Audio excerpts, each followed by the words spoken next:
Okay, for people just getting into CB radios, this is a good starter radio right here. This is a Uniden Bearcat 980. It's got AM and single sideband on it, 40 channel. It's got all the bells and whistles. It's got an RF gain.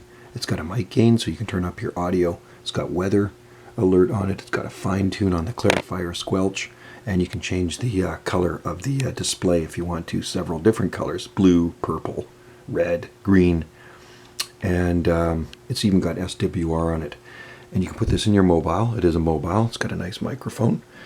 If you're going to put it in the house, get a small power supply. A good antenna for your home base would be an Antron 99. Simple. Antron 99 antennas are great. If you're going to put it in your vehicle, just get a magnetic mount antenna. Tram 300 mag mount. Right here. Whip.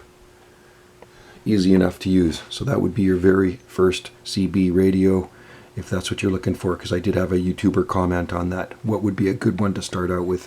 Uniden Bearcat 980. Works well. I'm very happy with it. I shoot a lot of skip on it.